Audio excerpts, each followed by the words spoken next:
اتفاقنا في الجمعيه الوطنيه لحمايه الشهادات المعطلين بالمغرب فرع ورزازات كورة فرع ورزازات. اتفاقنا كذلك في فرع كورة تحيه نضاليه لكل شهداء الشعب المغربي، مجد والخلود لكل شهداء الشعب المغربي.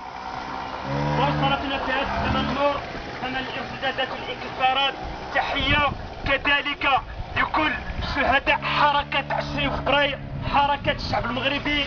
كذلك نحيي كذلك معتقلي الحركه الطلابيه موقعي قنيطره اللي باقي حاليا في غياهب سجون ديال هذا النظام. وكذلك نحيي كذلك معتقلي إميدر اللي مازال حاليا هنا في معتقل ورزازات.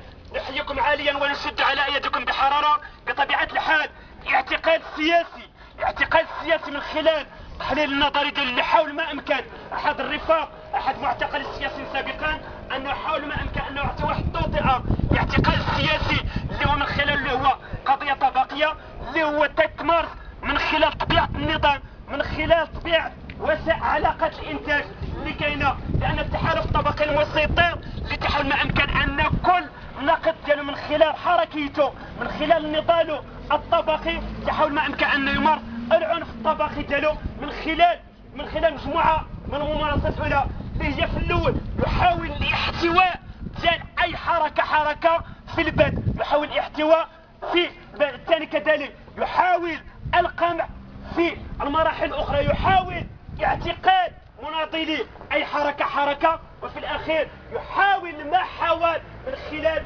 اغتيالات. وهنا الاغتيال السياسي كذلك ما ممارسه على الجمعيه الوطنيه لحمايه الشهادات المعطلين، ما ممارسه على حركه 20 فبراير، وما سيمارس على اي حركه نقيضه لهذا النظام القائم في هذا البلاد هذا اللي بطبيعه الحال بالطبيعه لا وطني لا ديمقراطي الا شعبي تابع للدوائر الامبرياليه. ارتاح سنواصل الكفاح سنواصل الكفاح سنواصل الكفاح سنواصل الكفاح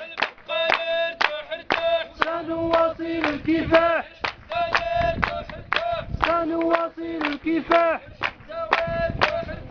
سنواصل الكفاح. موقعنا التنسيقيه وطنيه لاساسيه التخرج التربيه غير النظاميه اللي دوزنا واحد المعركه بطبيعه الحال هي معركه بطوليه بالرباط. عانينا كذلك من الاعتقال ديال مناضلي التنسيقيه الوطنيه لاساس التخرج التربيه غير النظاميه رغم ان نضالات اللي هي فتيه، ولكن رغم ذلك كفاحيتها تعرضت لاعتقال 4 مناضلين ديال التنسيقيه الوطنيه اساس التخرج التربيه غير النظاميه ومطاردات الى اخره. لكن قوتنا النضاليه الى اخره ونضالاتنا وتشبثنا بلفنا حول ما امكن يعني اطلاق سراح هاد المعتقلين هادو.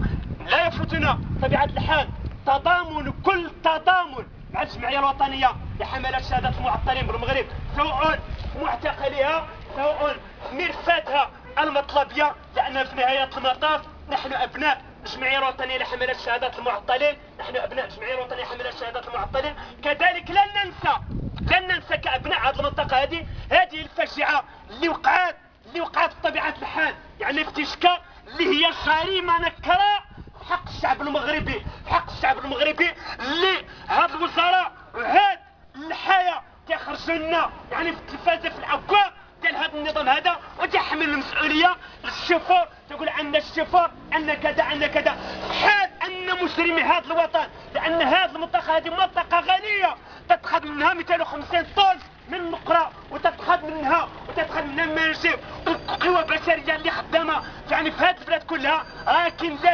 الجرائم دائما والضحايا تكونوا ابناء هذه المنطقه هذه. بطبيعه الحال ما يمكن ليناش اننا نسكتوا على هذه الجريمه النكراء اللي وقعت في تشكا اللي مات فيها 42 واحد ما تتوقعش يعني في الحرب اللي وقعت في يعني الحرب اللي تتوقع حاليا حسب بطبيعه الحال 42 على حسب الادعاءات الرسميه ديالهم اللي ما توقعش بطبيعه الحال. يعني في سوريا حاليا ما توقعش فيها 42 واحد، والتضامن كل التضامن كذلك مع الشعب السوري البطل اللي يناهض القوى الامبرياليه والفاشيه والتقت فيه الرويلات بحال اللي التقت معاه. بطبيعه الحال تضامن كل التضامن مع كل الشعوب توقع التحرر. وتحيه نضاليه ومزيدا من النضال ومزيدا من الصمود. ودمنا ودمتم النضال والتضحيه اوفيه. وتحيه نضاليه.